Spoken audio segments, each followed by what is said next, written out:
Bonjour à tous et ravi de vous retrouver pour ce nouveau JT de Direct Défense en plein cœur du salon du Bourget.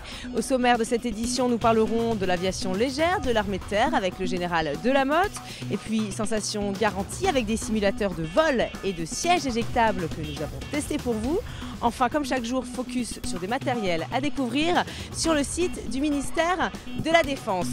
Mais tout de suite, je vous propose de faire un saut en 2025 pour une immersion dans le combat aérien du futur. C'est une première sur le stand du ministère de la Défense. En exclusivité, la DGA présente une démonstration interactive d'une mission avec drone de combat et Rafale. Regardez. Des drones de combat sans pilote associés au Rafale. Voici à quoi ressemblera le système de combat aérien du futur à l'horizon 2025. La complémentarité des aéronefs permettra de gagner en furtivité pour échapper à des systèmes de détection toujours plus évolués. Un environnement très changeant, très proliférant, avec des menaces qui vont se doter à cet horizon de 2025 d'un certain nombre de technologies qui rendent indispensable de disposer d'un outil adapté. Le projet de drone de combat, c'est une aviation plus connectée avec des réseaux de communication, des réseaux qui permettent aux plateformes de discuter entre elles, en quelque sorte une aviation de combat 3.0. Une nouvelle aviation de combat présentée pour la première fois à travers une démonstration interactive sur le stand du ministère de la Défense. Les équipes de la DGA ont imaginé un film qui plonge le visiteur en plein cœur d'une opération aérienne. On lance une mission d'un drone de combat et d'un Rafale pour aller détruire un lance-missile puis un centre de commandement. Le visiteur est acteur. Ce sera à lui de déclencher le tir une fois qu'il aura vu sur les images qu'il n'y a pas de risque de dommages collatéraux. Et donc là, on mettra vraiment en avant le fait que le système reste bien sous la supervision de l'homme et que l'homme reste au cœur du dispositif. Le projet de drone de combat est étudié depuis une dizaine d'années par plusieurs nations européennes, dont la Grande-Bretagne. Il devra être capable de neutraliser des cibles stratégiques hautement protégées. Alors, retour sur le stand du ministère de la Défense. Nous sommes aujourd'hui devant le pôle intervention et nous allons parler du MRTT. Alors, le MRTT, c'est un Airbus A330 qui joue un rôle décisif dans l'intervention des forces. Et pour en parler, je suis à côté d'Emeline de la DGA. Bonjour Emeline. Alors, est-ce que vous pouvez nous présenter ce MRTT ? Tout à fait. Le MRTT, c'est un programme qui est conduit par la Direction Générale de l'Armement. MRTT, ça signifie Multi-Role Tanker Transport. Donc, c'est un avion qui est basé sur un A330, mais qui est converti en Espagne chez Airbus Defence and Space pour devenir un ravitailleur en plus d'un avion de transport de fret et de passagers. Alors, qu'est-ce que ce programme a de plus que les autres programmes ? Alors ce programme, en fait, ce qui est vraiment bien avec lui, c'est que grâce à lui, c'est un avion qui va nous permettre d'augmenter les capacités de l'armée de l'air, parce qu'il réalise donc les missions des deux flottes que sont les ravitailleurs et les avions de transport. Donc on va pouvoir transporter jusqu'à 270 passagers, réaliser des missions d'évacuation médicale. Mais en plus, nous allons l'adapter de façon à ce qu'il puisse participer à la mission de dissuasion aéroportée, pour qu'il soit capable de transporter des blessés très lourds et également réaliser des missions de commandement et de communication. Très bien, merci beaucoup Emeline et très bon salon à vous. Alors pour s'entraîner, les pilotes ont en général recours à des simulateurs. Et bien notre journaliste Flora a enfilé sa tenue pour se mettre aux commandes d'un simulateur de vol. Sensation garantie, vous allez voir. Bonjour Émilie, comme tu le vois, je vais bientôt réaliser mon rêve. Je vais devenir pilote de Mirage 2000C. Bon, avant ça, il paraît que je dois faire quelques heures de simulateur. Ils sont derrière les simulateurs. Je vous emmène ? Bonjour mon capitaine, vous êtes pilote ? Oui, pilote dans l'armée. Il paraît qu'il y a des simulateurs ici, on peut essayer ? Oui, bien sûr. Attendez d'abord. On va vérifier votre taille. Voilà, parfait. 1m50 pour vous. À quoi sert ce simulateur ? Alors ce simulateur sert à la formation des élèves pilotes de l'armée de l'air pour leur apprendre les bases du pilotage, comment décoller un avion, le faire voler et le faire atterrir. Alors ici, rentrez par la gauche. Ici. Voilà, le pilote est placé à gauche. Un avion, ça se pilote avec un manche. Oui. Et ensuite des commandes de puissance, des commandes d'hélice et une commande de richesse. Donc On va faire un décollage de la piste 34, donc on va se mettre en configuration, les volets en position décollage. Alors les volets, qu'est-ce que c'est que les volets? Les volets, c'est des surfaces en bout d'aile D'accord. qui permettent d'agrandir ou de réduire la surface de l'aile Ah oui. pour le décollage et l'atterrissage. Et donc pour décoller, il faut quelle position? La position donc décollage, la position intermédiaire qui est celle-là. Alors on y va? Est-ce que vous êtes prête? Je suis prête. Voilà. Donc la main sur le manche, J'y suis. les pieds sur les palonniers. Ah, les j'ai des palonniers, petites jambes, hein. c'est pédales. Et D'accord. la dernière main sur les gaz. Très bien. Est-ce que ça va être possible? Voilà. Merci. Les gaz à fond. Voilà. Ah oui, Voilà. ça y est, je vois. Les pieds Oula, vers la on gauche. avance. Un peu de voilà pour garder Ah l'axe oui, de la alors piste. c'est avec mes pieds que je garde l'axe. Voilà. Là, il faut tirer sur le manche vers Tire. la voilà, Ah, pas oui, trop. ça y est. Voilà. Donc là, il faut aller mettre du manche vers la droite, Vers la droite. Ok. pousser un peu sur le manche. Ah, ici. Voilà. Les ailes à plat. Les ailes à plat ici. Voilà, ouais, voilà. Ok, ok, Voilà. ok, C'est ok. pas mal, on est bien. On est pas mal. Et donc là, il faut aussi pouvoir gérer plusieurs instruments en même temps, savoir gérer Voilà. ses mains. Et tout ça, c'est progressif. Donc tous les pilotes à Salon de Provence passent par ce simulateur. Oui. Un peu à gauche. À gauche. Oh là là là là Eh ben, là là là. c'est pas mal. Alors, un peu à gauche, on remet à droite, manche à droite. Tout. Là, on s'écrase. On s'est craché, ça y est. Bon, je crois que maintenant il va falloir que j'aille m'essayer au siège éjectable. Hein. Je pense Je suis pas pilote maintenant. Hein. Là, on est dans quel type d'avion? Un Mirage F1. Un Mirage F1. D'accord. Alors qu'est-ce qu'on fait? On s'attache. On s'attache. Même principe. Pareil, j'appuie ici. Bon bah ça y est, je peux devenir pilote. Le principe ensuite de l'éjection. Ouais. Donc le système de déclenchement, c'est la poignée jaune et noire Entre mes jambes là. entre vos jambes. Voilà. Les jambes plaquées à l'arrière. Je prends la poignée d'éjection. Et là, attention, je tire. Ok. Voilà. À ce moment-là, vous êtes éjecté de l'avion. Là, je suis éjectée. Un premier parachute qui se déclenche. Alors le parachute, il est sur moi le parachute? Non, il est sur le siège. Sur le siège. Voilà, un petit parachute extracteur qui va se déployer. Il va stabiliser l'ensemble du siège. Et donc là, quand je m'éjecte, c'est assez violent. Oui, c'est assez violent. On prend 19 G environ. 19 G environ. Voilà. D'accord. Donc il faut quand même essayer de poser l'avion un maximum, quoi. Voilà. Bon, ben, je vais refaire un petit peu de simulateur avant de devenir pilote, je crois. Voilà, vaut mieux bien s'entraîner. On va s'entraîner.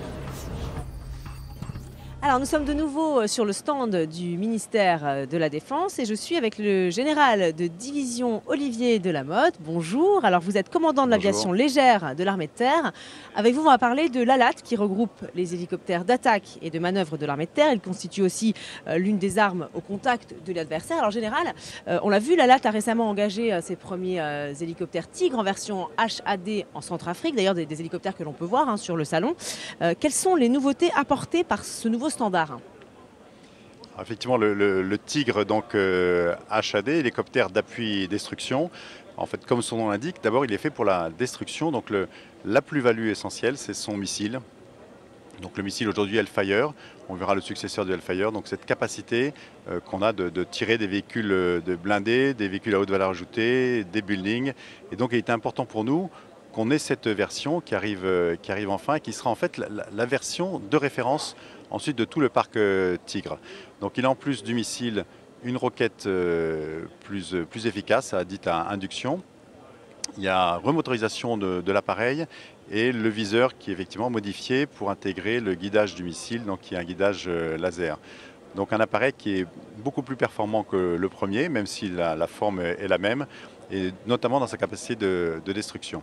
Alors on va parler, si vous voulez bien, de l'avenir de l'ALAT plus largement. Quelles sont les conséquences de la récente actualisation de la loi de programmation militaire? Alors sur la loi de programmation militaire, ce qu'il y a d'intéressant, c'est qu'elle valorise les hélicoptères et surtout le fruit en fait de la capacité opérationnelle qui est démontrée par l'ALAT sur le terrain.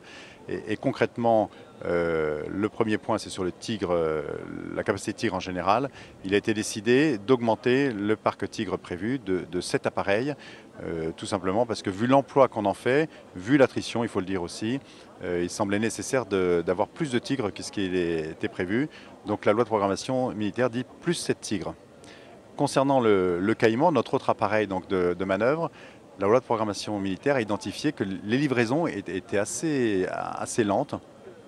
Donc elle propose de rajouter 6 caïmans livrés en plus sur la période. Donc on a un plus 7 tigres d'un côté qui est un vrai plus du parc et un plus 6 caïmans qui est une augmentation de livraison. En tout cas, tout ça, c'est des signaux très positifs qui nous engagent et qui nous imposent d'avoir une belle capacité à développer derrière. Alors, un dernier mot, si vous voulez bien, sur la structure. Que pouvez-vous nous dire sur la structure aérocombat?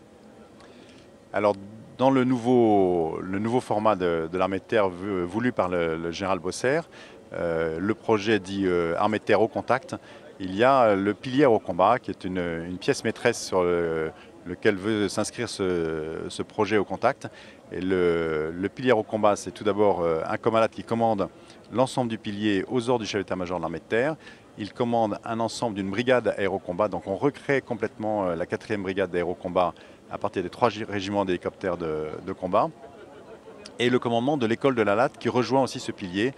Donc un commandement comme à Latte, 2 grands ensembles, la brigade et l'école, plus au milieu le bataillon de soutien aéromobile qui vient donner toute sa cohérence en assurant le soutien en fait, de l'ensemble de ce pilier. Donc un beau projet devant nous à réaliser d'ici 2016. Très bien, on aura sans doute l'occasion d'en reparler. Merci beaucoup et très bonne journée à vous. Alors on va faire à présent un gros plan sur le programme SCOA. Alors SCOA, c'est un programme d'armement piloté par la DGA qui permet de protéger notre espace aérien contre d'éventuelles menaces. Je vous propose de le découvrir tout de suite en images. Chaque jour, 10 à 15 000 avions survolent le territoire français. Ils sont surveillés grâce au système SCOA, système de commandement et de conduite des opérations aérospatiales. Un programme d'armement majeur composé d'une 50aine de radars et de 4 centres de détection et de contrôle qui fusionnent les informations reçues en temps réel. En cas de menace aérienne, les radars permettent la détection d'un aéronef. Les données sont transmises à un centre de détection et de contrôle. Si l'aéronef est considéré comme douteux, le Centre national des opérations aériennes de Lyon peut déclencher une interception qui peut aboutir, dans le pire des cas, à la neutralisation de l'appareil. Avec ces systèmes d'information interconnectés 24 heures sur 24 et 7 jours sur 7, SCOA permet de conduire plusieurs opérations aériennes simultanément, en France, mais aussi sur les théâtres d'opérations extérieures. Des systèmes mobiles du SCOA ont été déployés récemment au Mali dans le cadre de l'opération Serval et ont permis de créer une base aérienne projetable. Ça a apporté une plus-value substantielle dans le cadre de la coordination et dans le cadre du commandement des forces aériennes. Et ça a également permis d'améliorer la détection au-dessus de la zone de Gao au Mali. Depuis 20 ans, la DGA assure la maîtrise d'ouvrage de SCOA, un rôle essentiel pour garantir que les équipements restent adaptés aux besoins des forces. Le Salon du Bourget permet notamment de présenter les dernières avancées technologiques du programme. Au Salon du Bourget, la DGA présente le radar GM400, qui est un radar nouvelle génération, qui est le fer de lance de la détection pour le programme SCOA.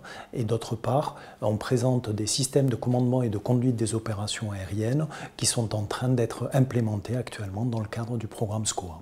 À plus long terme, la DGA doit s'assurer que le programme SCOA puisse faire face aux nouvelles menaces aériennes. On prépare le SCOA à l'horizon post-2020. D'une part, on étudie le remplacement ou la modernisation des radars existants afin d'améliorer la couverture radar de l'espace aérien national. Et puis d'autre part, on va également travailler sur l'aspect cyberdéfense, puisque SCOA, c'est un ensemble de systèmes qui sont tous interconnectés. Et bien sûr, la cyberdéfense et les menaces informatiques s'accroissant, la cyberdéfense devient un axe privilégié d'études et de développement.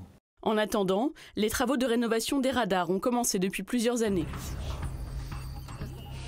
Alors on vient de se projeter dans le futur avec SCOA. On va maintenant faire un petit retour en arrière avec les hélicoptères de l'armée de terre, Gazelle, Puma ou encore Tigre. Ils ont été ces dernières années sur tous les théâtres des opérations extérieures. C'est la séquence histoire.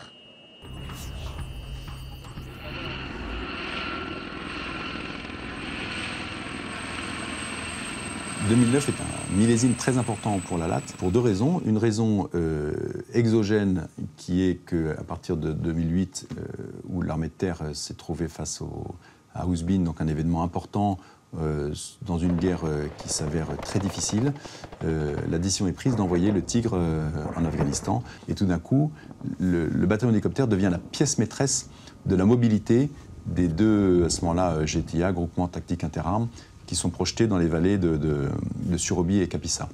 De plus en plus, on commence à entendre que l'hélicoptère est indispensable, que sans hélicoptère, on ne peut pas monter d'opération, qu'on planifie en fonction de la disponibilité des hélicoptères les engagements de ces 2 groupements tactiques interarmes dans les 2 vallées. Donc, de plus en plus, la LAT apparaît comme un élément déterminant et où la LAT est à nouveau mise en exergue à travers sa capacité d'engagement, je dirais, à partir des zones improbables.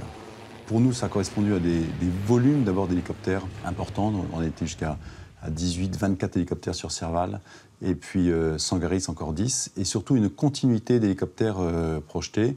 Pour les caractériser, chacun dans leur particularité, je dirais Harmattan, c'est vraiment le survol maritime, toujours de nuit, une opération avec la marine. Serval, c'est les grands espaces, le sable, une opération plus longue, mais plus intégrée dans le dispositif terrestre. Et Sangaris, plus dans la continuité, en ville d'abord, et maintenant dans un pays qui est la Centrafrique, qui avec de la brousse, un ennemi qui est moins bien défini, qui peut être violent, très sporadique, à chaque fois des règles d'engagement, vous avez compris, assez différentes les unes des autres. Donc des attitudes qui pour nous doivent être adaptées à cet ennemi, à ces configurations de terrain. Retour sur le stand du ministère de la Défense qu'Alain Juppé, le maire de Bordeaux, est d'ailleurs en train de visiter actuellement. Nous, on va s'intéresser à une PME innovante. Aujourd'hui, focus sur Semia. C'est une entreprise de 17 personnes qui est basée à Cergy. Alors Semia est spécialisée dans la mesure des vibrations en vol. Regardez. Depuis 1986, l'entreprise Semia a pris son envol et s'est nichée dans un marché porteur, l'analyse des vibrations pour le secteur aéronautique. Le milieu des vibrations, c'est une petite niche dans le monde. Ça représente environ 150 personnes qui travaillent dessus. Donc on représente 10%. Le tout réparti sur 6 à 7 sociétés dans le monde. Rotor, pales, boîte de vitesse, tout est surveillé par Elivib, un boîtier embarqué qui mesure les vibrations. Toutes les pièces en rotation vont s'user. Donc si on ne surveille pas les vibrations qu'elles génèrent, au bout d'un moment, il risque une casse mécanique. C'est un peu comme le garagiste avec la roue de voiture. À chaque fois qu'il va changer votre roue, ou à chaque fois que vous avez pris une bosse, ou à chaque fois que vous constatez que votre volant tremble, ou que votre voiture tremble, ça veut dire que la roue est mal équilibrée et donc il faut la régler. Pour relever les défis techniques, Semia a bénéficié d'un accompagnement de la DGA à travers le dispositif Rapide. On a eu un accompagnement pendant toute la création du projet par, d'une part, notre correspondant DGA et d'autre part, tous les interlocuteurs qu'il avait à sa disposition. Le fait d'avoir un correspondant unique est quand même très important puisque ça évite que les informations soient dispatchées entre plusieurs interlocuteurs et ça permet aussi de créer des liens avec des représentants de la DGA. Le dispositif Rapide a également financé à hauteur de 45% le projet Elivib. Live 2, interview pilote hélicoptère Tigre. Alors nous sommes toujours devant le fameux hélicoptère Tigre, l'hélicoptère d'appui et de destruction. Alors on va rappeler en quelques mots quelles sont les missions du Tigre, des missions de reconnaissance, des missions d'appui au sol et enfin d'attaque dans la profondeur. Très manœuvrable, il dispose d'un haut niveau de protection ainsi que d'armements variés et puissants. Et pour en savoir un petit peu plus, je me trouve en compagnie du pilote du Tigre, Romain. Bonjour Romain. Bonjour. Alors est-ce que vous pouvez nous dire quelles sont les performances de ce Tigre ? Donc ce Tigre a pour finalement comme capacité une très grande manœuvrabilité de par sa légèreté et sa grande puissance. On a donc une capacité balistique, de protection balistique développée autour du cockpit, pilote et gunner, ce qui finalement nous confère un hélicoptère léger. On a également donc un système d'armes performant qui est varié avec différentes capacités. Et c'est ce qui fait de cet hélicoptère un hélicoptère hors norme et particulièrement performant. Alors il y a un nouveau standard depuis peu, c'est le standard HAD. Qu'est-ce qu'il apporte ce nouveau standard ? Donc finalement un standard d'attaque et de destruction. On dit appui chez les constructeurs, mais nous dans les forces c'est vraiment d'attaque et de destruction. Finalement donc c'est un hélicoptère qui est plus puissant. On a gagné 14% de puissance sur les moteurs. On a un hélicoptère qui nous permet de partir donc, avec tout son armement et environ 2h30 d'autonomie. Donc ça pour nous c'est non négligeable. sur des élongations désertiques comme on trouve en Afrique. Ça permet d'aller loin, d'aller sur des objectifs avec de la réserve de carburant. Et également donc, cette version d'appui destruction nous a apporté un système d'armes nouveau qui nous permet de tirer du missile air-sol avec un guidage laser. Alors, on va essayer de rentrer un peu dans le concret. Est-ce que vous pouvez nous présenter les armements du Tigre? Alors, il y a les roquettes, le missile Mistral. Enfin voilà, est-ce qu'on peut faire un petit tour? Oui, bien sûr. Donc, on va commencer par la pièce maîtresse sur le Tigre, celle qui fait vibrer tous les pilotes. C'est le canon de 30 mm, donc qu'on retrouve dans le nez du Tigre, qui est orientable de part et d'autre de l'aéronef et donc sur un angle en site positif et négatif.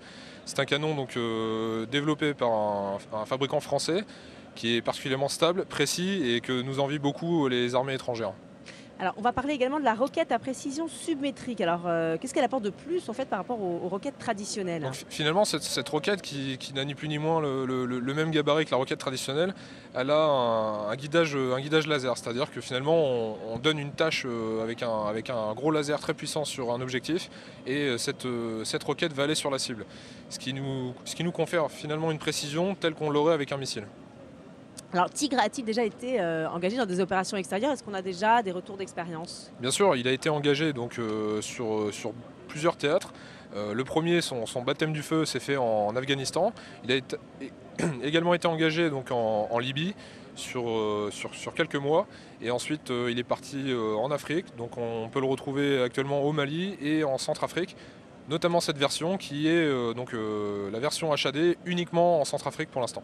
Alors un dernier mot, Romain, un petit peu plus personnel, vous qui êtes pilote du Tigre, qu'est-ce que ça fait de piloter un tel engin? C'est sacrément gratifiant. Finalement, on est très peu. On a été au total une centaine de pilotes qualifiés sur Tigre. Comme a l'habitude de dire mon commandant Escari, c'est moins que le nombre de pilotes de Formule 1 au monde. Donc c'est vrai que pour nous c'est valorisant. Et après, en termes de pilotage pur, c'est vrai que l'hélicoptère étant performant et très manœuvrable, on s'autorise des configurations de vol qu'on ne pourrait pas avoir avec un autre hélicoptère plus classique. Un rêve de gosse finalement? Tout à fait, ouais. Très bien, merci beaucoup Romain et bonne fin de salon.